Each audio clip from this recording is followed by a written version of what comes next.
You're listening to the Teach Better Talk podcast featuring expert educators eager to share progressive tactics to reach more students. Teach Better Talk is created by teachers and fueled by passion. Let's get started.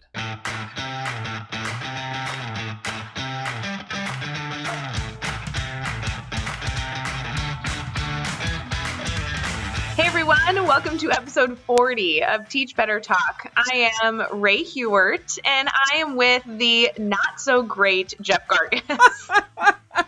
Wow, what a downgrade. Here's what our listeners don't know is that you were making fun of me 5 seconds before we started recording. I was absolutely Jeff, not making fun of you. Today. Kyle and I were simply coming up with some ideas that your unborn children could, someday, achieve in life. Like, I don't see anything wrong with that. All right.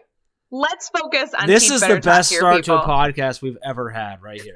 Like, this is the best. Like, we're 40 episodes in, so anybody who's listen's like, yeah, I get it, you guys. Like, you guys have lost it. It's cool. Yeah, no. Yeah. All I'm saying is that while I thought this episode would be great, listeners, I have no promises, okay? This one is going to be whatever it is with the craziness of our guests that we have today. We will start, as always, Jeff, even though right now I don't care. How are you?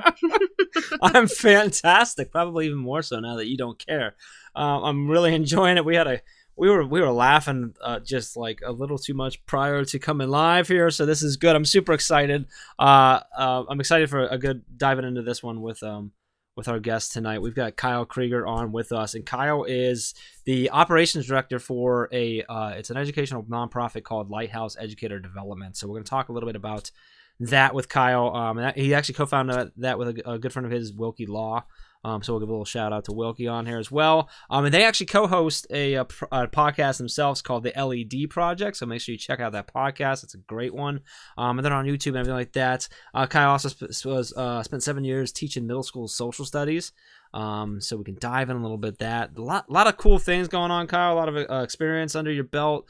And obviously, we're already having a good time, so I'm excited to chat with you. But first off, really want to say appreciate you taking some time to hang out with us and obviously have some fun with us and just share your insights and your stories, man. How are you feeling tonight? I'm great, man, honestly. And I super appreciate the invite. I was so thrilled, we were talking before we got on, for quite a while that Ray came on our podcast and through that we've, Ray and I have messaged probably a few times a month ever since then. And I got the email notification earlier this week and I had kind of forgotten it was coming up and I got so jazzed, but it's great. I'm so honored and appreciative that you would bring me on to it's nice to be on the other side of the conversation for once. Well, I'm usually asking the questions. No, all jokes aside, Kyle, we are so thrilled to have you on. I know we've been waiting to be able to record with you, so this was a huge positive. But the first question I get to throw at you is an easy one, and it's just to really go into more depth of everything, how you describe yourself. I know Jeff gave you a great introduction earlier and all the great things you've been able to do. Introduction, right? An okay introduction. I've ever had. Oh, God. I'm sorry. You started off the podcast this way. Like, I'm free reign to interrupt tonight, so sorry. Kyle, how do you describe yourself? Okay, well, I think the best way I can describe myself is by my last name, because I don't know if you know this, Ray, but my last name means warrior in German, and I think if you having your German heritage wanted to name your unborn kid Krueger, I would totally sign off on that. This podcast is out of hand, people. No, that was kind of the listeners. That was like the prefacing joke that we were ending with that.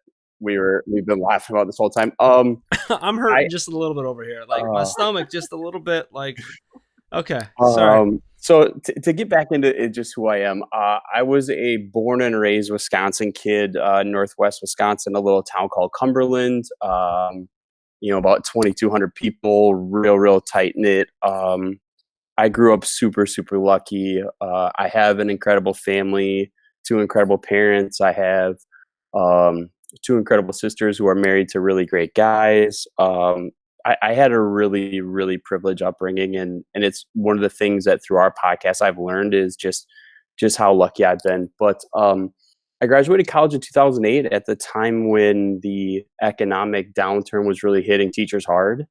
And the first job I found was in Houston, which was amazing. It was unbelievable. I taught 7 years, and I was there 8 years teaching uh, Texas history, U.S. history, and world geography. And that's where I met Wilkie. We taught together and just grew a friendship. And through the conversations, we co-founded our nonprofit and the podcast that we do now. So that's just a little bit. I'm looking at how would I describe myself? Oh man, I think you like what you've heard so far on the podcast is really who I am. I'm a pretty free reign, fun loving guy. I think the best way to describe it is my business partner Wilkie and I. We have friends that refer to us that in our partnership, he's the flagpole and I'm the flag. So he kind of reins me in, and I'm kind of out there doing my thing all the time. So that's one way we usually describe each other. I like the flag pulling the flag. Which I don't know. Which one would you be, Ray? I'd be the cool one. I don't think that's really the. That wasn't one of the options. That's really. Are you ringing me in, or am I like? How does that work? Like who's? I think I'm always wrangling you in because I'm in charge and you're not. She is in charge. Yeah. A lot of people mistake me for being in charge, but I'm absolutely not. She called me boss man earlier, and I laughed because we all know who's in charge. But anyway, so Kyle, let's talk about the Lighthouse Educator Development, your nonprofit, for a minute. So can you tell us sort of why you started that? Like, where did that come from, and then what do you guys do? Like, what's the whole purpose? What's driving you behind it? So it really started. I mean, there's kind of two ways that it started. It started just out of a conversation that Wilkie and I were having at the time. I had a rough transition from 8th grade to 6th grade. I didn't anticipate the difference in the needs of the 8th grade kids versus the 6th grade kids, and I was really struggling. And more importantly, Wilkie saw that not only was I struggling in my teaching, but there were some pieces in my personal life that weren't aligned to who I wanted to be in. And he just started having a conversation with me about the books I was reading and the movies I was watching and who I was with and all these things. It was the first time I really had taken personal development as a step to improving my teaching. And from there, it just became this conversation of what do teachers need? And really the nonprofit started when I told him, like, my dream and the dream of our organization is that every kid from the time they get to kindergarten to the time they graduate high school will have the kind of teacher they deserve every period of every day. So the space that we are trying to occupy now in that is, the first thing we do with our podcast is we just try to tell authentic teacher stories. We try to do our part to really show how incredible the teachers in this country are and how important our profession is. We also have a new teacher mentoring program that we're looking to pilot with schools or with universities, because we think in really improving teachers, those first 1 to 3 years are important, like super important. And he had a much different mentoring experience than I did as a teacher. Like, he had a great mentor who stuck by him, and I had a mentor that all it really was me signing a paper every couple weeks that said we had talked. So we do that. But ultimately what we're doing now is we're helping teachers build better relationships. We're getting more into presenting at conferences and doing those kind of things. But ultimately, we think the best way for teachers kids deserve is to have incredible relationship building skills. So in the trainings that we develop and the things that we do, that's really where we focus, is telling teacher stories and helping teachers really build the capacity and the understanding to build relationships with their kids. Awesome. And then that led to the podcast, right? Or did the podcast come first? How did that? No. The podcast was, it took me, gosh, we've been doing the nonprofit. It took me 1.5 years to convince Wilkie that we should do it. Okay. Because everything we have done started from our original conversation. I just said, we need to share this conversation. Mm-hmm. And then we were like, we need to add people to this conversation. So, in 2017, we did 16 podcasts that had 255 downloads. And I said, 2018, I'm like, all right, we're going to start getting guests. We wound up doing 120 episodes, and we had almost 40,000 downloads just last year. So Wow. it really, and I think the reason the podcast is good for us, I mean, and you can kind of tell just that speaking and conversation is our strongest medium.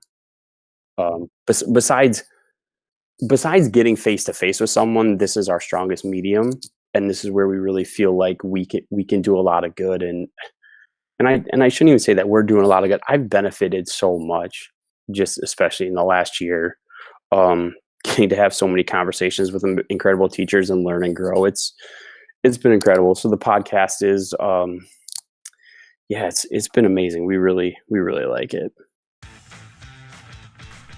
Hey everyone, while we take a quick break, I want to give a shout out to all the amazing teachers out there that we have not yet featured on this podcast. If you know an incredible educator that has a story that they want to share at Teach Better Talk, head over to teachbetter.com/podcast and please send us their name. We would love to share their story. Awesome. Yeah, we love. I mean, that's by far my favorite part of this. I mean, yeah, I get to talk to Ray all the time when we do these, but I know I would be thrilled if I got to talk to Ray once a week, every week. So, I would be just jazzed. That's You guys are awesome. funny. I actually get to see her this weekend. So this weekend, Ooh. I know. she's coming. We're in January right now. This episode will come out next month, but she's coming out. We got a team meeting coming up. We do one quarterly where we fly her out to Ohio. And we lock in, spend the whole day together, our whole team, and it's awesome. So I'm on the phone phone video with her tonight, and then see her again this weekend. Man, I'm winning, that's for sure. Good. So, Good. but no, Where I in love. Ohio are you at? I'm in Ohio, about 30 minutes or so south of Cleveland, by Akron. If you're familiar with LeBron James, I'm right by LeBron. I've heard of LeBron James. Okay, He does some good things. So that's Akron, Ohio is where he's from and stuff. So I'm in a town right next to Akron there. So and some of our team, we're virtual teams, kind of all over the place. But we all come here when we get together like that. So it's exciting. But back to the podcast, is that like that's one of my favorite parts. We get to connect with so many amazing people and talk and share and hear all these different stories. It's really a cool thing. So I'm glad that you're on that same path and doing some awesome things and have some great conversations. So right now I want to talk to you. I want to have a conversation with you about failure. And I want to talk about time. If you can you kind of take us there with you? Talk about a time that you've had a failure in your life and sort of what happened, why it was a failure to you, and then take us with you of how you overcame that and what you took away from that experience. Yeah, I prefaced it a little bit earlier in talking about how Wilkie and I got close, but I think the biggest failure I can think of was that transition from being an 8th grade teacher to a 6th grade teacher, and that I came in thinking I knew what 6th graders were like, thinking I knew what was best for them. I came in with a lot of assumptions, and it really rocked me. It rocked me hard to feel like I was one person as a teacher, and then to have the things that were happening in my classroom be completely different. I really, and I was coming off a rough kind of ending to the way I had at my first school. I wasn't necessarily asked to leave, but it was made pretty clear to me that I should try to transfer to a different school. So my confidence was rocked at that time, and really the thing that it came down to, and like I said, and this is why I'm so indebted to Wilkie, and I'll always be grateful to him for this, is he recognized that my personal confidence had been rocked. It wasn't that I didn't know pedagogy. It wasn't that I couldn't build relationships with kids. It's just that I didn't feel good about myself at that time. And I can trace back, and I can look back to all the times in my teaching career when things were going the worst, and I can correlate it with a time that was really rough for me personally. But how I overcame it was I had that teammate, I had that friend in Wilkie who saw me And then another really good friend, his name is Ben Scoggin. He's on our board for our nonprofit. Those two guys really saw me, and not only did they see what was wrong with me and where I needed to go, but they held me accountable. I mean, those two guys above anything else, I mean, they hold the standard. So, in my talks with them, they're like, I would tell them this is where I wanted to go, and they would hold me to that standard. And when I wasn't acting in a manner that was according to that standard, they would let me know, and they kept me on track. And I think what I've learned from that experience is first how important, being healthy in your personal life is to being a teacher, but also the importance of having people in your life who are in your corner, but also are in your corner in a way that they hold you accountable. They hold that standard. So important. Yeah, that accountability piece, and having that, we always talk about your tribe or your people or your PLN, but having that support system in place for both the support when you need it, but also that accountability, that is huge, and not just in education and teaching, but also just in life in general.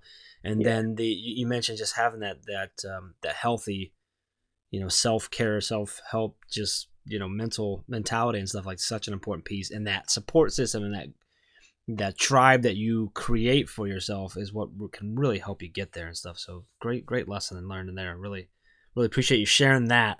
So now let's flip it around. Let's talk about a success that you've had, and this could be something big, something small. But what is it that you consider a success? Why is it a success to you? And then what do you take away from that? Man, I have to look at the successes is both our nonprofit going. We've been doing the nonprofit. We've been officially nonprofit going on 4 years, and we've never brought in a dime. We've spent all of our own money.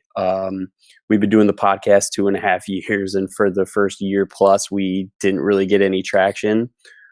But we really believe in what we're doing, whether it's our nonprofit, our mission, to add value to teachers, and to the importance of keeping that teacher conversation going. That we persisted, and that's really the thing that I am most proud of right now professionally, is that we persisted through that, and we're getting traction, and we're getting places, but more importantly, we're making a difference. And there are still times where I look at it and I'm like, man, I've spent a huge chunk of my own money to build this nonprofit, and I spend a huge chunk of my time on the podcast, and there's other education podcasts out there that have a bigger following or whatever, but I really think the persistence that it takes, and Wilkie has said from the beginning that we were going to grow organically. Like, we were going to plant seeds, and we were going to dig our own roots, and we were going to do it on our own. And after going on 4 years, we're starting to see some of those seeds sprout, and we're getting more opportunities, ultimately to just make a difference. And I think with that, and staying on this path, I told you preemptive that I'm not teaching this year because I lost my job last year, and the right job wasn't around my area, because I have 2 small nephews in my area where I live, and my girlfriend is right here, and I didn't want to move again. But I know that this fall, going back to a teaching job, I'll be exponentially better than I was, because I've stuck with our mission with the podcast and with our nonprofit. That it's so funny. I feel like this year especially, I've grown so much. And the other thing I learned too is, man, in my mid-30s, I can still grow and learn and get better. Well, that's so important. I mean, it's funny. I think that teachers go through this ebb and flow, unfortunately, of taking care of themselves, and then they get so into work they forget to take care of themselves, and then they take care of themselves again, and then they forget again. And that balance is so important, to try and not only surround yourself with people that really do care about you and want to help you be the best you can be, but then also want that for ourselves as well. And I think that is coming to light a little more in education, trying to support one another and Jeff, I don't know if you agree, but like building your PLN, wanting your network to grow strong. I mean, that is such something that I've heard like consistently throughout education, of teachers really taking care of themselves and surrounding themselves with people that push them, inspire them. And whether I like to admit it or not, even though y'all make fun of me, Jeff, you do make me better. And so surrounding yourself with people like you or Kyle, I mean, that's a big part of ensuring that I keep growing. So it's really getting me excited about education, because I think this movement's important and going on in education. Is there something that's getting you excited outside of growing your network and all the powerful things you've been able to do that you want to highlight as something that you're really excited about education right now? Oh, man, I will say I am getting excited to be back in a classroom in the fall, because I feel like I'm in a position where I was back in Houston in November. We presented at a conference, and we drove through the neighborhood where I used to teach, and I just had this overwhelming feeling that I wish I could go back now, knowing what I know almost 10 years later, and start again, and because I know I could do so much better for those kids. So I think I'm really excited about that opportunity. But I mean, the relationships that we've built over this last year, and becoming a part of, the more global teacher community, I'm so excited about, because I think steadily and surely the value of the teaching profession is starting to come to the forefront. Yes. And I'm excited to be a part of it. I'm excited to be a part of, a generation of people who are going to really, maybe not through legislation or anything, but the teachers that are coming up, and the teachers are in it, in the profession right now, we're gonna show people this is what we're capable of, and this is what we do every day. And as the profession, we start to get resourced better and things become more equitable, that's when I think our country is going to start to change in terms of who we are. And I gotta say, I'm super excited to be a part of that. Let's do it. I like it. So, Kyle, I'm going to switch it up a little bit here. I know we've talked a lot about a few different pieces, but I want to target our newer teachers, or even the teachers that are just going back to the classroom. Similar to you, they either took time off, or even if a break to some teachers consider is like time off, they're head back to the classroom. They're looking to do great things. What is advice? What's the advice now that you've had time to reflect and you're eager to get back in the classroom? What is the advice that our teachers need to ensure that they are a part of this mission for change? The biggest thing I've learned, the biggest piece of advice I would give to a new teacher especially, is if you are authentic and you are transparent with your kids, they will forgive your mistakes. They will forgive when you don't get things right. They'll forgive if you're awkward or you're goofy. They will forgive so many qualities, as long as they know that genuinely who they see is who you really are. I think kids are so much more forgiving than we give them credit for of our faults than I ever assumed, because I used to think that I had to be that person that was the know-it-all, had to be the, this beacon of light. But more and more our kids, they want a partner. They don't want someone above them. They want someone to walk with them. Oh, I love that. I love the way you phrase it right at the end, and they want someone to walk with them. I love it. It's all about that connection piece of connecting with them, letting them see the real you, that authenticity. I love it. Great answer. Great answer. Good podcast episode so far, sir. Thank you. You are worthy of your warrior name. Thank you. Thank you. Well, actually, we're about to find out if you're worthy of your warrior name, because the next 6 questions I'm going to throw at you, we're going to do them, and you got 15 seconds or less to answer. Are you ready? Yeah. All right. What is one ed tech tool you cannot live without? Audible. Awesome. What's one book that you're reading right now? The War of Art by Stephen Pressfield. Ooh, interesting. I like that one. Who do we need to follow on Twitter today? Gary Gray Jr. His Twitter handle is Gary R. Gray Jr. Awesome. And the best YouTube channel for educators? I'm going to say Gary Vaynerchuk. He is, you can find him at Gary V. Just look up Gary V. That's who I would recommend. Love it. I am literally wearing a Gary V shirt right now. Dude. I have Real. my 5149 shirt on. I've been following That's Gary true. for That's probably about truth. 8 years. Yeah. Yeah, so love it. So good stuff. What is one daily, weekly, or monthly routine every teacher should get into? I put 3. I put reflection every day, meditation every day, exercise 3 to 5 times a week. Love it. And what is the best piece of advice you've ever received? Wilkie always tells me that when you commit, the universe moves. Ooh, I love it. Oh, that's a cool Nailed one. it. Man, I think he gets you the are trophy. worthy. Yeah. He's worthy. He's good. Mm-hmm. We have to preface this whole like Krueger warrior thing. People, if you're listening, He already touched on it. It was a joke, I know, but it's like a thing. Dude. It is a thing right now. It really is at this point. So it's a thing. My husband and I joke about it all the time. All right. It's a thing. Kyle, we have learned so much from this podcast. You had stories to share, such deep reflection, and I know that our listeners are going to want to connect with you more. So how can they connect with you? If you want to include literally everything from Twitter, Instagram, Facebook, YouTube, share it all. You can on Twitter and Instagram, you can find Wilkie and I's collective Twitter and Instagram is @ValueAdsValue, but you can also find him at its.will.law.ii. That's where he's putting more of his in his classroom stuff. Our website is theledproject.com. On Facebook and YouTube, you can find us as Lighthouse Educator Development. And you can find our podcast, the LED Project Podcast, on iTunes, SoundCloud, and Google Play. And we will have all of that stuff and links to everything over at teachbetter.com, including all those important links for connecting with Kyle and with Wilkie and with their podcast and their nonprofit, everything over there. So make sure you head over to teachbetter.com for all of that.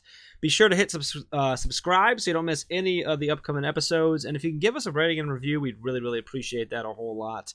Kyle, man, this has been a lot of fun. We had a good time. We were goofing around a lot. We were laughing a lot. But there's also a lot of value in this episode, and I know listeners are super excited to connect with you and continue that conversation. So I really, really appreciate you coming on. Ray and I both do, and sharing with us and hanging out. And hopefully it won't be too long before we connect again and do this again, man. But we really appreciate it.